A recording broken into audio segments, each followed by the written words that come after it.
Hallo und willkommen zu unserer Serie Mein Laptop von innen. Hier möchte ich euch in einem schnellen Überblick zeigen, wie ihr den Akku tauscht und wie ihr an die wichtigsten Komponenten herankommt, wie SSD, RAM, Lüfter. Ich zeige euch dabei das Innenleben des Laptops. Ich zeige euch auch, was es an Tipps und Tricks noch gibt, was ihr vielleicht beachten müsst. Und dass es im Grunde genommen nicht so schwer ist, einen Laptop aufzuschrauben und an die einzelnen Komponenten heranzukommen. Legen wir los.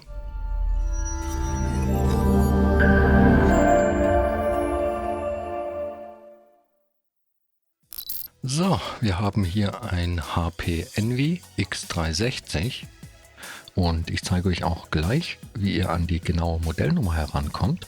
Aber zuallererst trennen wir mal das Laptop vom Ladekabel. Die genaue Modellnummer finden wir bei diesem Gerät auf der Rückseite und zwar hier, ziemlich schlecht zu lesen. Und mit dieser Nummer findet ihr auch auf unserer Shop-Seite sehr einfach die Ersatzteile. Generell lässt sich noch zu dem Gerät sagen, dass man das Display nur als komplette Einheit tauschen kann. Das bedeutet natürlich auch, dass man die komplette Unit dann auch abbauen muss. Die Tastatur kommt zusammen mit dem Topcase und ja, dafür muss man alles aus dem Gehäuse herausnehmen. Um das Laptop jetzt zu öffnen, muss man diese Schrauben hier außen öffnen. Und auch unter den Gummischienen sind eben Schrauben versteckt. Bei den Gummischienen ist es übrigens hier so, dass die Schrauben da nur an der Außenseite sitzen. Die Gummischienen muss man also nicht komplett lösen. Die friemelt man einfach an den Seiten ein bisschen hoch. Sollte das mal mit dem Finger nicht so gut gehen, kann man einfach eine kleine Hilfe nehmen, da ein bisschen drunter hebeln und das dann versuchen, vorsichtig zu lösen. Da muss man nur aufpassen, dass man das samt dem Klebeband erwischt und nicht die Gummischiene vom Klebeband trennt und kann dann die Schrauben so rausnehmen.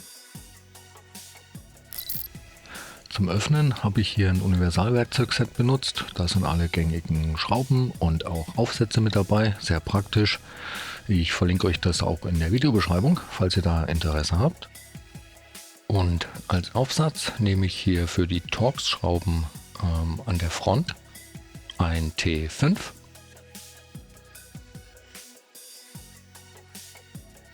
und für die Schrauben, die unter den Gummischienen sind, ein PH0 für die Kreuzschrauben. So, dann wollen wir mal schauen, wo genau das Gehäuse eigentlich mit der Gehäuseunterseite verbunden ist. Denn da müssen wir dann rein, um es aufzuhebeln. Und hier zum Beispiel kann man die Trennlinie ganz gut sehen.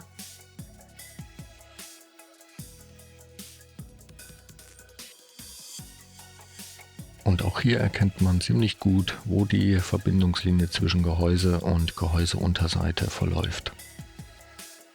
Zum Aufmachen des Gerätes benutze ich hier einen dünnen, flachen Metallgegenstand. Und dann schaue ich mal, wo ich am besten reinkomme, um eine Öffnung zu kriegen. In dem Fall fange ich jetzt hier an der Seite an. Und dann versuche ich die Gehäuseunterseite ein bisschen nach oben zu hebeln. Mit ein bisschen Wackeln und hin und her rutschen funktioniert das immer ganz gut. Und ja, ich bin jetzt hier super vorsichtig, aber nicht, weil man was kaputt machen kann. Einfach nur, weil ich das Metallgehäuse auf keinen Fall verkratzen will. Das heißt, ich versuche möglichst gerade in die Öffnung reinzukommen und dann lediglich mit ein bisschen hoch und runter wippen, das dann zu öffnen. Und deswegen dauert das auch hier ein bisschen länger. Und ja, das laute Knacken gehört dazu. Das ist einfach, wenn die Unterseite aus den Einraststellen gelöst wird. Dann knackt und knirscht das manchmal, das ist aber normal. Da braucht man keine Angst zu haben, was kaputt zu machen. Wenn es irgendwie gar nicht geht, dann nicht mit Gewalt. Lieber nochmal schauen, ob alle Schrauben raus sind oder ob man da vielleicht vergessen hat, eine zu lösen. Und ja, dann kann man eigentlich auch schon mit der Hand meistens drunter fassen und das mit ein bisschen Rütteln und hin und her bewegen einfach abziehen. Ich mache das hier jetzt mal im Schnelldurchlauf fertig. Und das ist jetzt im Grunde genommen das gleiche, was ich auch davor gemacht habe. Wie gesagt, alles sehr langsam und sehr vorsichtig. Und dann hat man das irgendwann ohne Kratzer abgetrennt.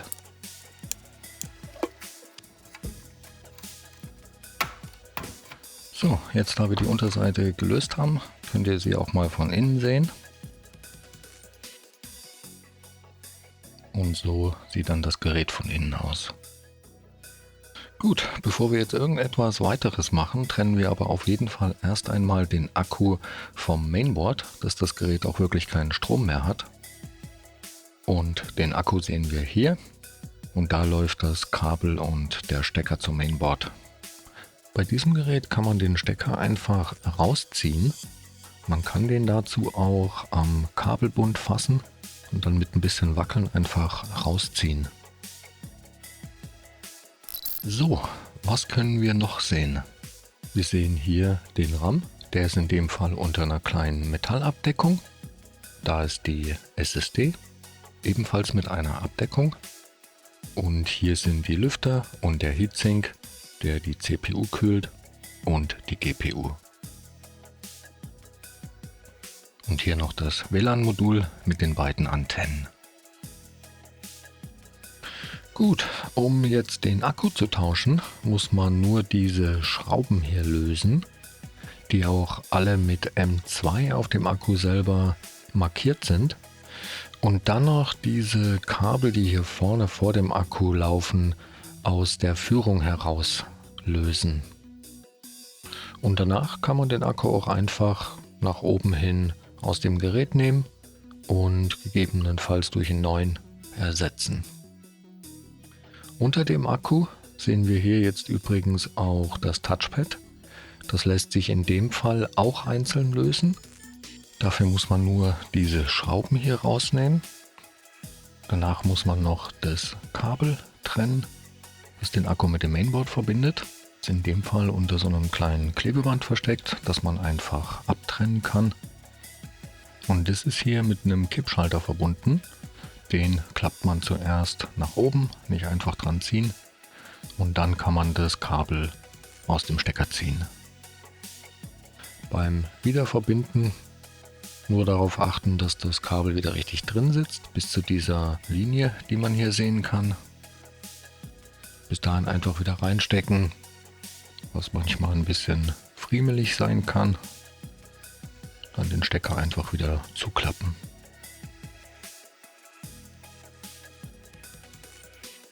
Um an den RAM zu kommen, muss man erstmal diese Metallabdeckung abnehmen.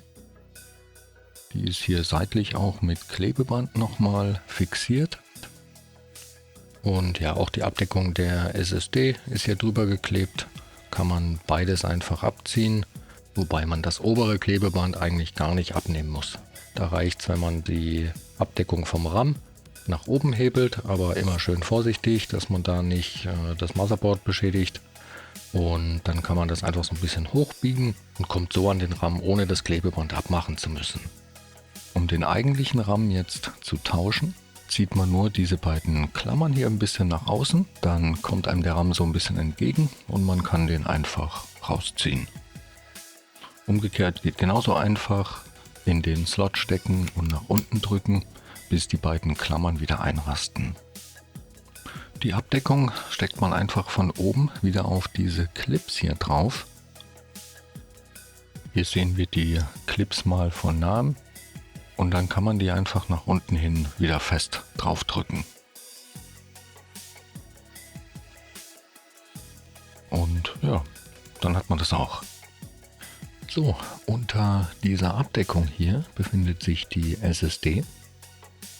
Und um die auszutauschen, muss man erst die Abdeckung abschrauben. Dann kann man die Abdeckung abnehmen und danach kann man die SSD einfach ein bisschen nach oben hebeln und aus dem Stecker ziehen. Der Einbau ist genauso einfach. Man steckt die SSD wieder in den Slot, drückt sie leicht nach unten, dann kommt noch die Abdeckung oben drauf. Und dann kann man die wieder verschrauben.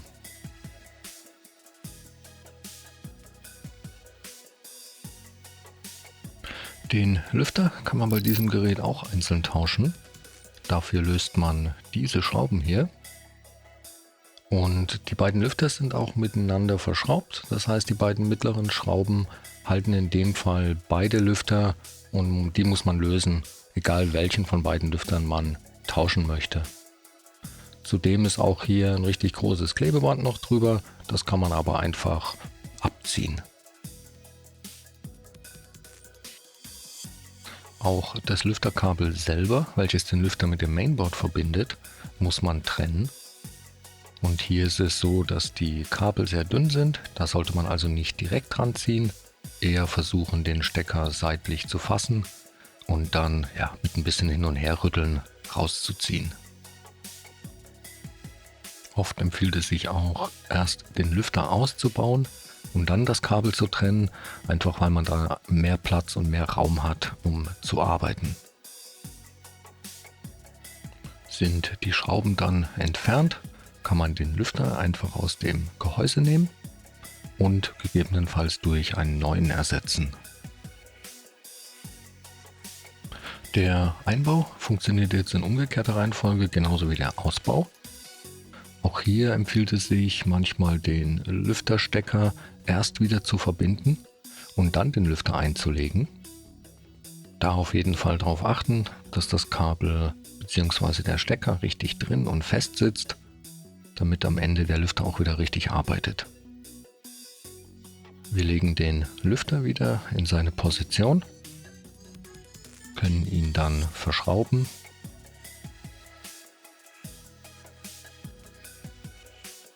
und schon hat man den Lüfter getauscht. Um den Akku jetzt wieder einzubauen, legt man den einfach wieder in das Gerät. Der ist passgenau, da gibt es nicht so viele Möglichkeiten. Dann auf jeden Fall die Kabel wieder in die Führung einfädeln, dass die nicht knicken oder sogar brechen. Und dann kann man den wieder festschrauben und am Ende natürlich nicht vergessen, den Stecker wieder zu verbinden, was manchmal durchaus ein bisschen friemelig sein kann. Da auf jeden Fall achten, dass der richtig drin steckt, damit das Laptop dann auch wieder Strom bekommt. So, die Gehäuseunterseite wird jetzt einfach wieder drauf gedrückt und da kann man ruhig ein bisschen kräftig alle Stellen wirklich zudrücken, auch in der Mitte. Man hört das auch immer sehr gut, wie alles wieder einrastet. Ich gehe dann am Ende auch immer einmal um das Gerät herum und schaue, dass wirklich nirgendwo mehr eine Öffnung zu sehen ist. Und dann kann man das Gerät wieder zuschrauben und so schnell ging das. So, das war es auch schon wieder für dieses Modell. Wenn ihr noch Fragen oder Anregungen habt, lasst uns gerne einen Kommentar da. Und ich hoffe, das Video hat euch weitergeholfen und ich wünsche euch viel Spaß beim Schrauben. Bis zum nächsten Mal. Ciao.